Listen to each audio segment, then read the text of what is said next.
Good evening, Carl. And now we come to the third and final part of the story of the King's Ankus. Yesterday, where we left off, Mowgli had cast away the Ankus that he took from the old treasure guarded by the old white cobra in the coal layers. And then, when he woke up, he desired to see it again, but found that man had taken it. And Bagheera, for after hunting and killing and taking his evening meal, he joined Mowgli in tracking the men who took it. Let us continue. Think you the pointed thing will turn in the man's hand and kill him? Mowgli asked.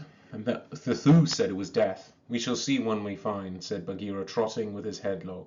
It is a single foot, meaning there was only one man, and the weight of the thing has pressed his heel far into the ground. Hi! This is as clear as summer lightning, Mowgli answered, and they found a quick choppy trail trot in and out and through the checkers of the moonlight, following the marks of those two bare feet. He runs swiftly, said Mowgli. The toes are spread far apart. They went over some wet ground. Now why does he turn aside here? Wait, said Bagheera, and flung himself forward and so bound as far as he ever could. The first thing to do when a trail ceases to explain itself is to cast forward without leaving your own confusing footmarks on the ground. Bagheera turned as he landed and faced Mowgli, crying, Here comes another trail to meet him. It is a smaller foot, this second trail, and the toes turn inward.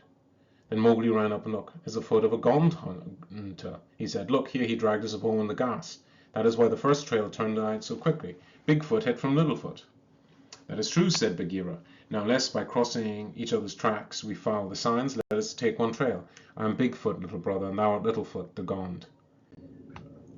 Bagheera leaped back to the original trail, leaving Mowgli stooping low above the curious narrow track of the wild little man of the woods. Now, said Bagheera, moving step by step along the chain of footprints, I, Bigfoot, turn aside here. Now I hide me behind a rock and stand still, not daring to shift my feet. Cry thy trail, little brother. Now I, Littlefoot, come to the rock, said Mowgli, running up his trail. Now I sit under the rock, leaning upon my right hand and resting my bow between my toes. Wait long, for the mark of my feet is deep here.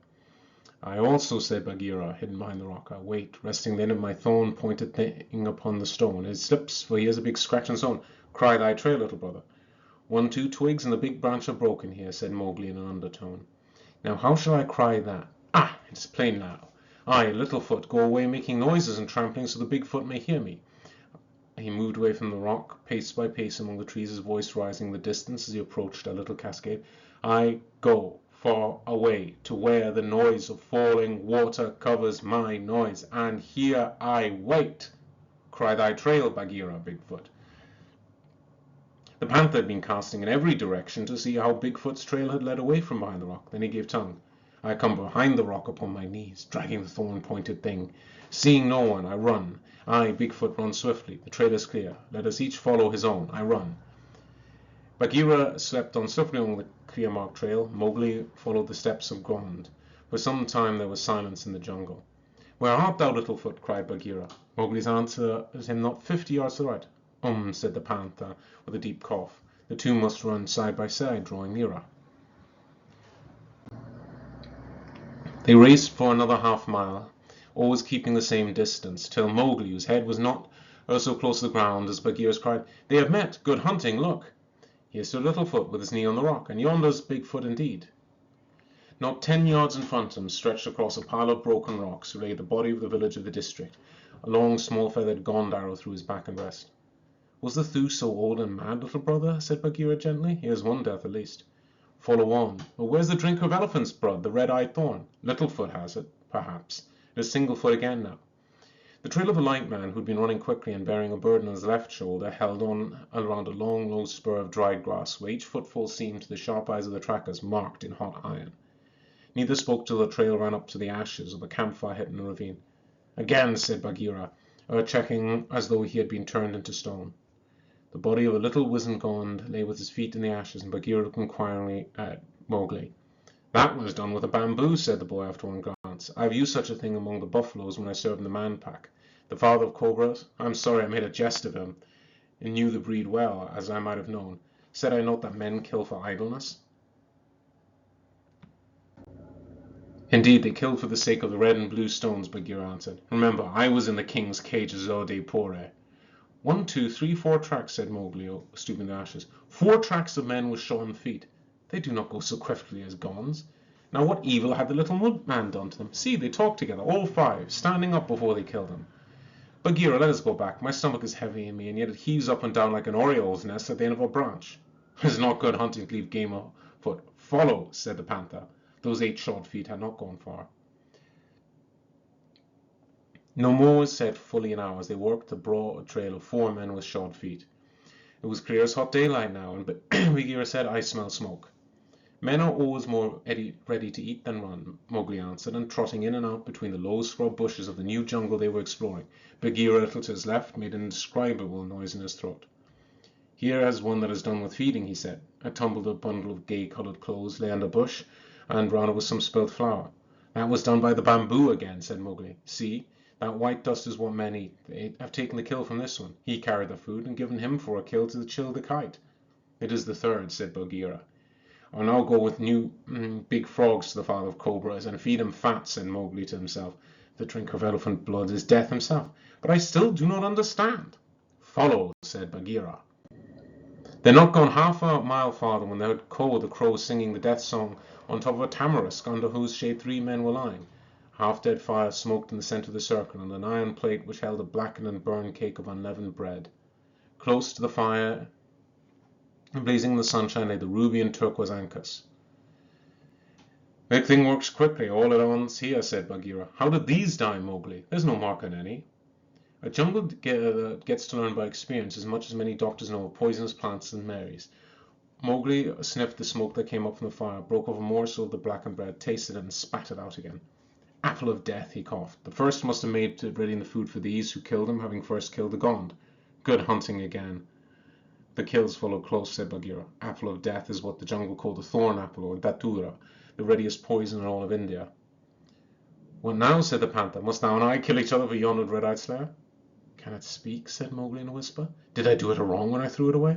Between 2 of us it can do no wrong, for we do not desire what men desire.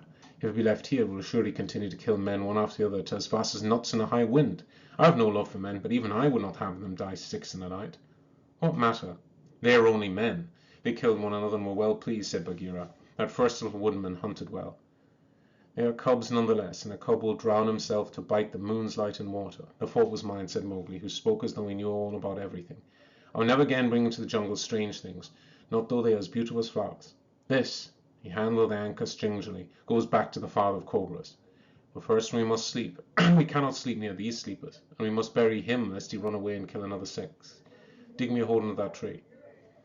But little brother, said Bagheera, moving off the spot, I tell thee it is no fault of the blood drinker. The trouble is with men. All one, said Mowgli. Dig the hole deep. When I wake, I will take him up and carry him back. 2 nights, neighbour, the white cobra sat mourning in the dark of the vault, ashamed and robbed and alone. The turquoise Ankus whirled through the hole in the wall and crashed on the floor of golden coins. Father of cobras, said Mowgli, and he was careful to keep to the other side of the wall. Get thee a young and ripe one of thine own people to help thee guard the king's treasure so that no man may come alive any more. Ha! It returns, then I said. I said the thing was death. How comes that thou art still alive? The old cobra mumbled, twining lovingly on the anchor shaft. By the bull that bought me, I do not know. The thing has killed 6 times in a night. Let him go out no more.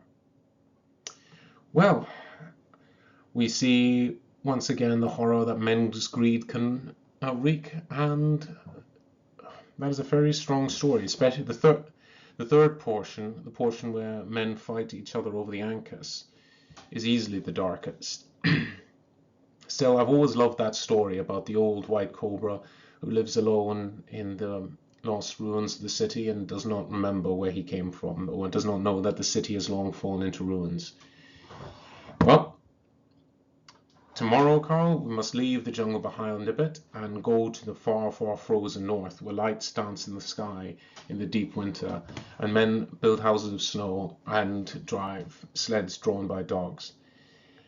And for today, I will close by singing the Song of the Little Hunter. Ere more the peacock flutters, ere the monkey people cry, ere chill the kite swoops down a furlong sheer, though through the jungle very softly flits a shadow and a sigh, he is fear, O little hunter, he is fear. Very softly down the glade runs a waiting, watching shade, and the whisper spreads and widens far and near, and the sweat is on thy brow, for he passes even now. He is fear, O little hunter, he is fear.